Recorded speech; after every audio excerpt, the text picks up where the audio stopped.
Assalamualaikum warahmatullahi wabarakatuh dan selamat pagi untuk adik-adikku semuanya SMA Sulawesi Selatan. Bagaimana kabarnya adik-adik hari ini? Sehat ya? Ya, tak lupa pula yang terhormat Bapak Ibu Guru yang selalu senantiasa mendampingi adik-adik kita dalam proses pembelajaran. Semoga kita semuanya selalu dalam keadaan sehat dan pastinya selalu dalam lindungan Tuhan Yang Maha Esa.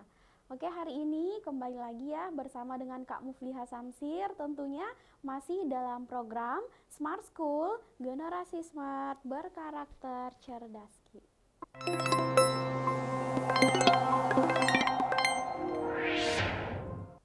Oke, adik-adikku, hari ini kita lanjutkan lagi ya terkait dengan latihan soal penalaran umum.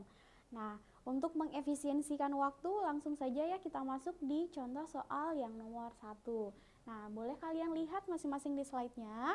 Yang nomor 1 soalnya, buah bit dianggap sebagai buah yang banyak memberikan manfaat karena memberikan kalori yang rendah. Nah, namun buah bit memiliki kandungan oksalat yang tinggi. Mengonsumsi buah bit terlalu banyak dapat memicu peningkatan sekresi oksalat yang berkontribusi memberikan pembentukan batu ginjal. Untuk itu, jika memiliki batu ginjal, sebaiknya kita tidak mengonsumsi buah bit secara berlebihan. Berdasarkan informasi tersebut, manakah pernyataan berikut yang pasti salah? Nah, di sini berarti kita cari jawaban yang sudah pasti salah atau bertolak belakang dengan pernyataan yang ada di soal. Nah, di sini tadi ya kita garis bawahi dulu, katanya memberikan manfaat.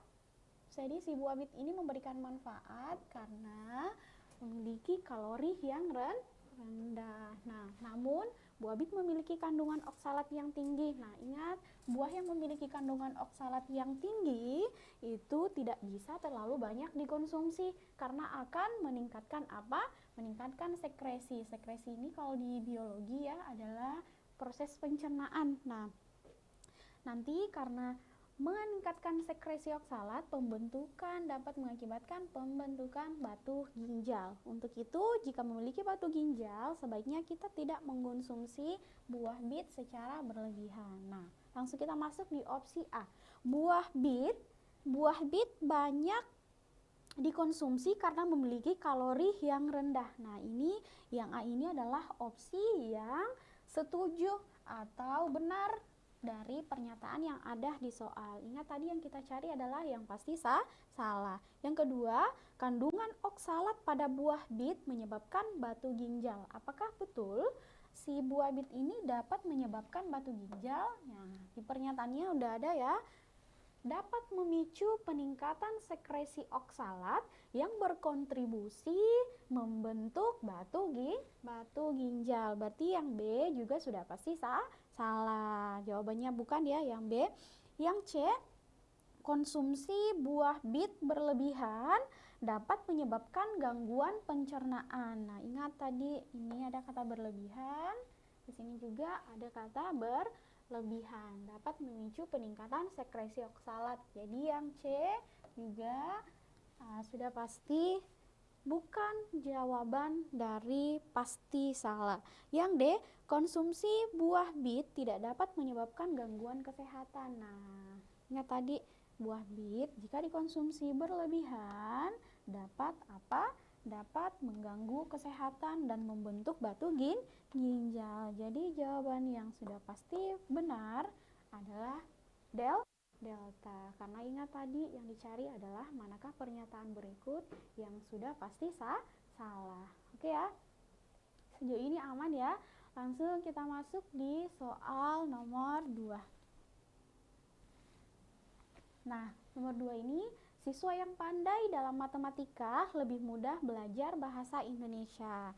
Nah, kita garis bawahi dulu yang kata-kata penting ya. Di sini katanya yang pandai dalam matematika lebih mudah dalam belajar bahasa. Orang yang tinggal di negara asing lebih lancar berbicara dalam bahasa yang dipakai di negara tersebut. Misalnya kalau kita tinggal di Indonesia berarti kita cenderung untuk lebih lancar menggunakan bahasa Indonesia. Rianto lancar berbahasa Inggris. Nah, berarti kalau Rianto lancar berbahasa Inggris, berarti udah pasti Rianto tinggal di Inggris. Seperti itu maksudnya ya. Nah, simpulan berdasarkan informasi tersebut adalah apa? Di sini diberikan simpulan. Simpulannya, Rianto pernah tinggal di luar negeri. Nah, di luar negeri itu salah satunya adalah Inggris ya. Berarti manakah pernyataan berikut yang menggambarkan kualitas simpulan tersebut? Nah, kita lihat yang A. Simpulan tersebut pasti benar. Nah, kita lihat simpulannya apa tadi? Rianto pernah tinggal di luar negeri. Nah, karena kan Rianto lancar berbahasa Inggris ya, berarti bisa jadi si Rianto ini masih tinggal di Inggris atau pernah tinggal di Inggris. Berarti simpulan yang A yang mengatakan bahwa Rianto pernah tinggal di Inggris pasti benar adalah bisa jadi. Ya, jadi kita skip dulu ini. Yang B, simpulan tersebut mungkin benar. Nah, di sini jawaban yang paling benarnya adalah bravo. Karena kenapa? Jadi, dalam penarikan kesimpulan, ingat kemarin itu dalam penarikan kesimpulan jika si Rianto ini ya, Rianto lancar berbahasa Inggris, berarti bisa jadi si Rianto ini masih tinggal di Inggris sekarang atau pernah tinggal di Inggris. Kalau kita menggunakan kata yang sudah pasti benar, berarti pernah. Pernah itu berarti sekarang sudah tidak tinggal lagi di Inggris. Sedangkan pernyataan di soalnya ini tidak menyatakan bahwa Rianto pernah atau masih tinggal di Inggris. Oke, jadi jawaban benarnya adalah bravo. Lanjut lagi, nomor 3. Nah, bagi Anda yang suka berolahraga, dianjurkan untuk minum susu coklat. Jadi, siapa nih yang suka berolahraga? Di sini dianjurkan untuk minum susu coklat setelah berolahraga. Pasalnya apa? Susu coklat ternyata dapat mempercepat pemulihan tubuh setelah berolahraga. Nah, berarti kalau kita habis olahraga dianjurkan ya untuk minum susu coklat. Para peneliti mencoba melihat dampak minum susu coklat setelah terhadap denyut jantung, tingkat kelelahan, kadar laktat serum, dan kreatin kinase serum. Dibandingkan dengan minuman yang lainnya, ternyata susu coklat lebih cepat mengembalikan tenaga yang terkuras saat setelah berolahraga. Nah, manakah pernyataan berikut yang menguatkan? Nah, di sini menguatkan. Ingat, kata menguatkan itu berarti dia setuju terhadap pernyataan bahwa susu coklat sangat baik diminum setelah berolahraga. Oke, nah bisa kita lihat opsinya ya, yang mana yang mendukung pernyataan tersebut. Kita lihat yang A, susu coklat meningkatkan jumlah glikogen dalam tubuh sehingga energi yang hilang akibat berolahraga segera tergantikan. Nah, ini mendukung ya. Kita ini dulu. Kita simpan dulu, kita lanjut di yang B. Sempat ada jawaban yang mungkin lebih pas lagi untuk opsi-opsinya. Kita lihat minuman susu coklat harus diimbangi dengan minum air putih untuk mencegah dehidrasi. Yang B sudah pasti salah ya. Ingat, minum air putih tidak ada dijelasin di pernyataan. Oke, yang C, walaupun tanpa diimbangi dengan minum air putih yang cukup. Nah, di sini lagi membahas tentang air putih. Sedangkan di soal tidak membahas air putih, berarti salah. Yang D, olahraga membutuhkan energi yang banyak sehingga butuh asupan susu coklat. Nah, ini bisa jadi ya. Kita simpan dulu, kita bandingkan nanti yang mana jawaban yang paling benar. Olahraga membutuhkan energi banyak sehingga butuh asupan susu coklat. Yang E, susu coklat dapat menjadi alternatif bagi atlet yang tidak suka minum susu murni. Di sini kita tidak membahas ya terkait dengan perbandingan antara susu murni dan susu coklat. Berarti yang bisa kita tarik untuk bisa menguatkan pernyataan yang mana? Yang soal nomor 3 ini adalah jawabannya alfa. Kenapa? Karena susu coklat meningkatkan jumlah glikogen sehingga energi yang hilang akibat berolahraga bisa tergantikan. Ya, delta Di sini lebih condong ke olahraga membutuhkan energi. Nah, yang kita bahas di sini adalah terkait dengan susu coklat. Oke ya. Jadi jawaban nomor 3 adalah alfa. Oke, lanjut kita lihat yang nomor 4. Nah, coba kita perhatikan sama-sama yang nomor 4. Musim penghujan seringkali dikaitkan dengan penyakit influenza atau flu. Hal ini terjadi karena jumlah kasus flu di musim hujan biasanya mengalami peningkatan dibandingkan dengan musim panas. Jadi, kalau kita lihat ya di kehidupan sehari-hari, memang terkadang di musim hujan itu kecenderungannya lebih ditemukan kita ini ya dikaitkan dengan penyakit influenza atau flu dibandingkan dengan yang musim panas. Nah, ketika memasuki musim hujan, tubuh Anda lebih rentan terhadap penyakit, termasuk salah satunya adalah flu. Beberapa orang kerap mengaitkan kondisi tersebut dengan paparan hujan ke tubuh. Nah, berarti seringnya terkena paparan sinar air hujan ya biasa mengakibatkan penyakit, salah satunya adalah flu. Manakah pernyataan berikut yang melemahkan? Nah, di sini yang dicari adalah melemahkan. Kemarin konsepnya adalah kita cari yang tidak setuju. Nah, yang mana yang bertolak belakang terhadap pernyataan bahwa di musim hujan itu seringkali mengakibatkan penyakit flu dibandingkan dengan musim kemarau atau musim panas. Nah, yang mana jawabannya yang A, selama musim hujan. Yang selama musim hujan kebanyakan orang melaksanakan aktivitas di dalam ruangan. Nah, ini apakah berkaitan, apakah melemahkan atau tidak? Nah, ini justru malah mendukung. Jadi yang alfa ini sudah pasti salah. Karena memang kalau biasanya di musim hujan ya, kebanyakan aktivitas kita berada di dalam ruangan. Berarti setuju terhadap pernyataan ini. Kalau kita tidak terpapar dengan air hujan, berarti intensitas terkena penyakit dari flu ini sendiri kan berkurang ya. Berarti setuju terhadap pernyataan yang ada di opsi A. Oke, yang B, paparan air hujan membuat tubuh menjadi kedinginan. Nah, ini juga setuju terhadap pernyataan tersebut. Jika badan merasa kedinginan, berarti otomatis lebih cepat untuk terkena yang namanya penyakit influenza atau flu. Yang C, virus tumbuh di musim hujan karena kelembapan udara yang tinggi. Nah, ini juga setuju. Ingat tadi yang kita cari adalah apa? Melemahkan. Udara yang dingin mengakibatkan virus tumbuh dengan subur. Yang D, rasa dingin akibat paparan air hujan bisa diusir dengan minum yang mengandung jahe. Ini jahe ya. Jahe. Nah, rasa dingin akibat paparan air hujan bisa diusir dengan minuman yang mengandung jahe. Ini juga mendukung pernyataan tersebut karena mengusir yang namanya penyakit. Berarti mendukung bahwa di musim hujan itu biasanya dikaitkan dengan penyakit influenza dan juga flu. Nah, berarti sudah pasti yang mana jawabannya. Apakah yang error?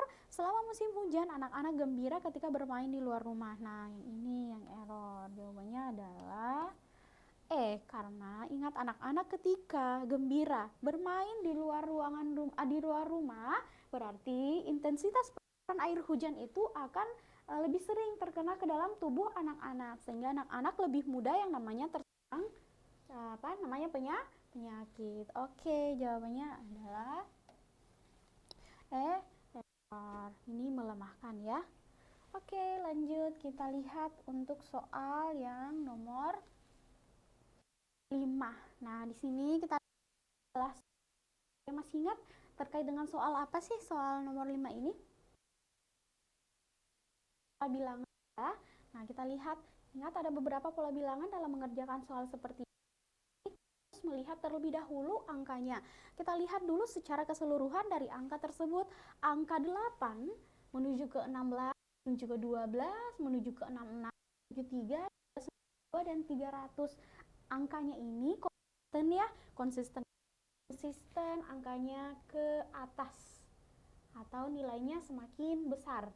Nah, berarti kemungkinan nanti pola bilangannya ini adalah pola bilangan yang penjumlahan atau pengalihan. dipahami. Jadi ketika angkanya itu tiba-tiba naik, di sini kan angkanya tidak terlalu jauh ya, dari 8.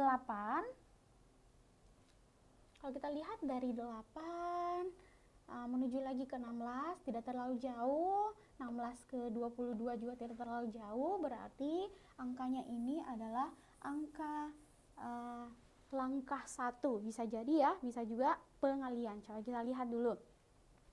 Kalau kita lihat di sini, kita lihat dulu yang paling pertama adalah angka yang muncul. Angka yang muncul ini kita bandingkan dengan angka yang kedua. Nah, di sini yang kedua, 8 dikali berapa supaya bisa dapat 16? Kira-kira dapat berapa ya? Kakak tulis ulang dulu ya, supaya lebih paham.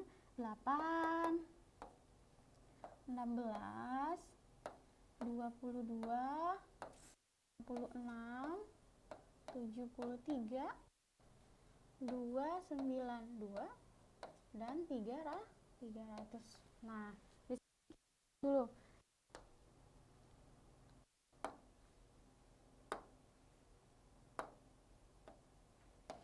8 dibawa ke 16 ini bisa dikali 2 ya? Boleh dong. Lanjut lagi. Yang ini 16. Kalau ke 22 itu dapat berapa ya? Ditambah 6.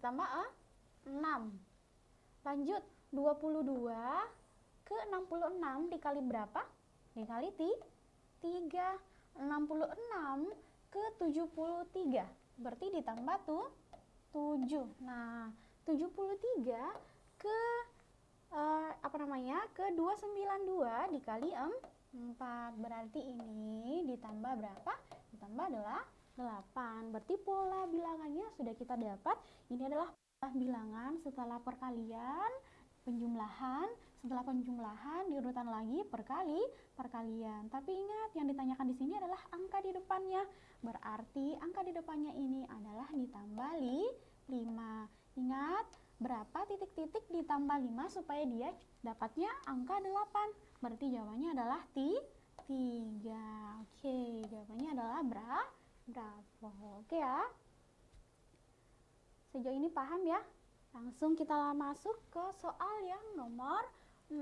Nah, tabel berikut menunjukkan jumlah siswa yang lulus dan gagal pada ujian matematika yang dilaksanakan dalam 5 gelombang. Ada gelombang pertama, gelombang kedua, 3, 4, dan 5. Nah, di sini pada gelombang berapakah persentase kelulusan tertinggi terjadi? Nah, ingat soal seperti ini sebenarnya tidak perlu dicakar ya. Caranya kita lihat saja range antara kelulusan dan kegagalan. Range itu boleh kita lihat antara masing-masing selisih berapa jumlah yang lulus dan berapa jumlah yang gagal di masing-masing gelombang. Kita lihat yang gelombang pertama. Nah, gelombang pertama kalau kita cakar ya, kita lihat yang mana jumlah lulusnya paling tinggi. Nah, berarti gelombang pertama 22 dikurang dengan 18, dapatnya berapa? Nah, dapatnya adalah 4. Nah, gelombang kedua 34 dikurang 16, jadi yang lulus.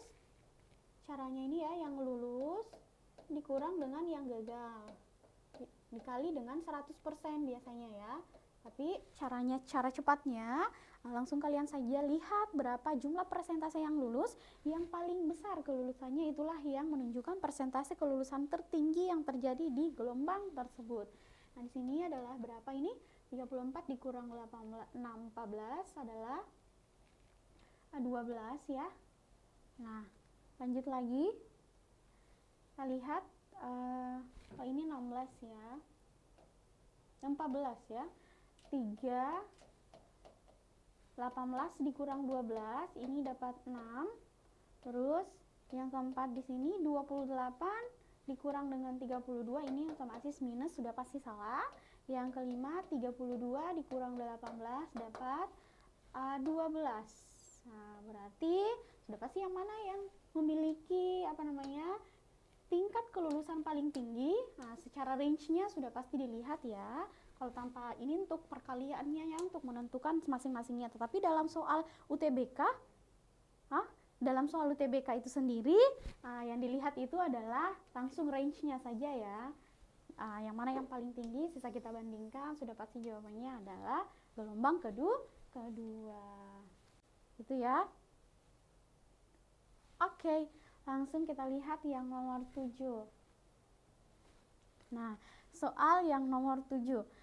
Bagas membeli motor dengan harga 12 juta kemudian diperbaiki dengan biaya 500.000. Jika Bagas menjual motor tersebut dengan menghendaki untungnya sebanyak 15%, berapa harga jual motor tersebut? Nah, kemarin udah jelasin ya cara mencari untung.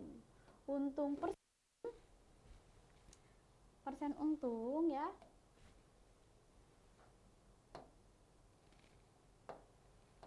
Nah, persen untung itu sama dengan apa? Harga jualnya dikurang harga belinya dibandingkan harga beli dikali dengan 100%. Nah, kita lihat di sini kan ada keuntungan ya. Keuntungannya di situ ada 15%. Harga jualnya yang ditanyakan, harga belinya adalah 12 juta. Tetapi hati-hati di soal dikatakan dengan diperbaiki dengan biaya 500.000. Berarti jika diperbaiki berarti sama dengan harga belinya ya. Berarti harga beli ditambah dengan 500.000. Nah, dibagi harga belinya tadi 12 juta dikali dengan 100%. Nah, ini yang 100%-nya boleh kita bawa ke sebelah ya, supaya nanti lebih memudahkan dalam mengerjakan soalnya. Nah, untuk adik-adikku semuanya kan pasti sudah paham ya. Kalau seperti ini lebih mudah untuk dikerjakan. Oke, persennya kita ke sebelah. Nah, menjadi 2. Di sini 12 juta ditambah dengan 500.000 berarti 12 juta 500 dibagi dengan 12 juta. Nah, di sini ada yang bisa dimatikan ya. Nah, kita lihat di sini 15, persennya juga mati. Ini bisa dibagi 5 dapat 3, dibagi 5 dapat 20. Oke, ini lagi 20-nya bisa dimatikan. 20-nya bisa dimatikan dengan 12 karena beda ruas ya. Di sini dapat 6, di sini dapat, kalau dibagi 2 10. Boleh lagi dimatikan. Ini dapat 3, ini dapat 5 ya. Oke, nah berarti sudah bisa didapat. Kakak tulis ulang dulu. Nah, di sini 3/5 J dikurang 12.500.000 dibagi dengan seperti ini kan sudah bisa ya dikali silang. Berarti 3 kali 3 juta. Berarti dapatnya 9 juta sama dengan J 12.500.000 dikali 5. Nah, ingat ya ini 5J sama dengan 62.500.000. Nah, terus ini K ya. Nanti di sini 9 juta. Ini total harganya kalau kalian dapatkan nanti adalah 14.300.000. Nah, inilah harga jual dari motor tersebut. Jadi ingat ya, yang paling utama di sini adalah yang penting kalian tahu rumus dalam mencari apa? Mencari yang namanya persen untung. Oke, jadi itulah tadi mungkin pertemuan kita terkait dengan latihan soal penalaran umum. Semoga adik-adik bisa memahami terkait dengan soal mulai dari nomor 1 tadi sampai dengan nomor 7. Nah, kakak semoga kalian bisa nantinya memahami yang dipelajari hari ini dan pastinya adik mendapatkan pelajaran yang bermanfaat ya untuk hari ini. Semoga kalian bisa lulus di perguruan tinggi favorit kalian. Selamat siang dan assalamualaikum warahmatullahi wabarakatuh.